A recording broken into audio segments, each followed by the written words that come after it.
ya untuk terus dicermati dalam beberapa waktu terakhir, termasuk adalah berbagai sentimen yang mempengaruhi begitu. Nah, seperti apa mungkin pandangan Anda terkait dengan prospek investasi di perdagangan berjangka di sepanjang tahun 2026 ini? Untuk prospek di akhir tahun 2025, kemudian di awal tahun 2026 sangat menarik. Dengan adanya tren penurunan suku bunga, ini menjadi positif bagi minat investor ataupun trader. Menurut pengalaman kami, biasanya dengan ada penurunan suku bunga, trader atau investor itu mulai melirik atau mencari instrumen yang lebih agresif, aset yang lebih berisiko. Salah satunya perdagangan berjangka. Dengan turunnya suku bunga, sebenarnya saat ini sudah terjadi dengan meningkatnya volume transaksi, meningkatnya tingkat likuiditas, kembalinya aktif para trader, institusi maupun retail, sehingga transaksi di perdagangan berjangka saat ini di tahun 2025 bahkan sampai awal tahun 2006 meningkatnya cukup pesat. Mungkin bisa dilihat di data bursa berjangka atau clearing berjangka Indonesia. Demikian.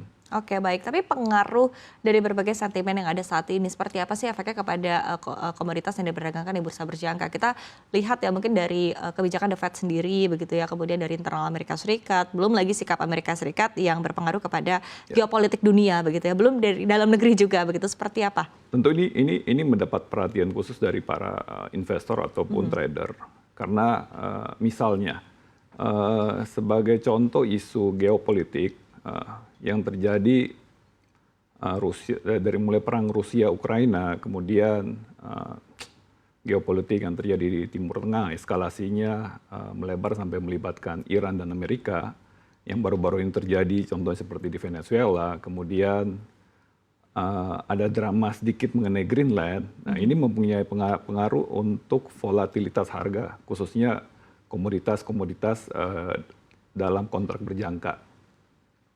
Tentu sangat disarankan bahwa karena volatilitas harga yang menjadi ambigu, range antara bid dan ask yang cukup lebar, sangat disarankan untuk kepada para investor ataupun trader untuk menjalankan risk management. Jadi di sini ada dua mitigasi dari dua sisi, di mana ada sisi peluang. Ya, dia bisa manfaatkan untuk mencari keuntungan, tapi tentu dia akan berhadapan dengan risiko di market. Oke. Volatilitasnya sendiri seperti apa sih dengan tadi berbagai sentimen ini mungkin menurut Anda? Di tahun 2025 sama-sama kita ketahui sendiri bahwa contohnya sebagai contoh yang paling konkret adalah harga emas. Membentuk all time high itu berkali-kali.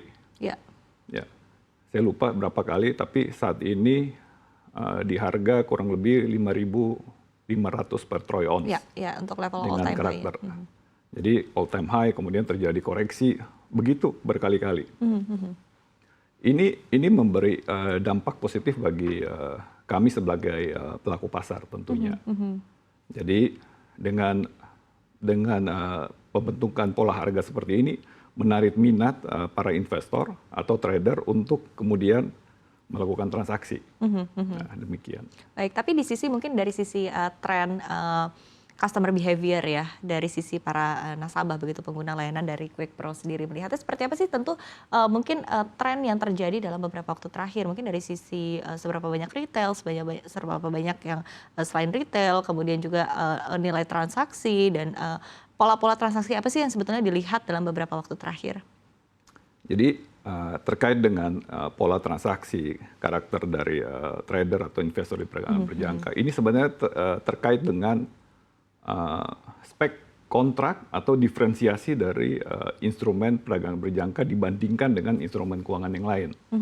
Nah, jadi kalau ditanya karakter, sebenarnya tergantung daripada investor atau trader itu sendiri. Tentu saat ini segmen pasar kami, segmennya sangat luas. Dari mulai generasi yang lebih mapan, baby boomer, sampai pada generasi yang lebih muda, Gen Z. Tentu secara karakteristik ini sangat berbeda. kalau kita lihat bahwa karakteristik dari baby boomers itu mungkin lebih moderat, lebih konvensional, sedangkan untuk Gen Z itu mungkin lebih agresif. Nah, saya perlu menceritakan sedikit tentang spesifikasi atau diferensiasi dari kontrak berjangka. Ya, ya. Jadi kontrak berjangka ini spek kontraknya itu atau kemasan produknya itu ada dua keunggulan. Ya. Keunggulan yang pertama itu dari efisiensi modal, Ya. ya. Efisiensi kapital.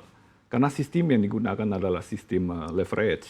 Ya. Dalam hal ini yang sudah diketahui oleh masyarakat yang kita lagi diskusikan, sebagai contoh, saya pakai contoh yang paling mudah lah, ya, kontrak emas. Emas yang ditransaksikan di bursa berjangka dengan sistem perdagangan alternatif, kalau di luar, di global dikenal dengan OTC, over the counter, saat ini adalah 1 berbanding dengan 100. Artinya dengan margin yang sangat kecil, yaitu hanya 1%, mendapat value transaksi sebesar 100 kali lipat. Ya. Dalam hal ini juga kontrak yang dilakukan di bursa berjangka adalah 100 troy ounce. 100 troy ounce itu kurang lebih saat ini sama dengan 1 troy ounce adalah 3,11 gram, berarti 100 troy ounce 3,11 kilogram ya. 31 gram 1 troy ounce, kemudian kalau 100 kali lipatnya berarti 3,11 kilogram. Artinya dengan margin yang begitu kecil, hanya 1%, dia dapat transaksi yang value-nya lumayan besar, sangat besar. Ya.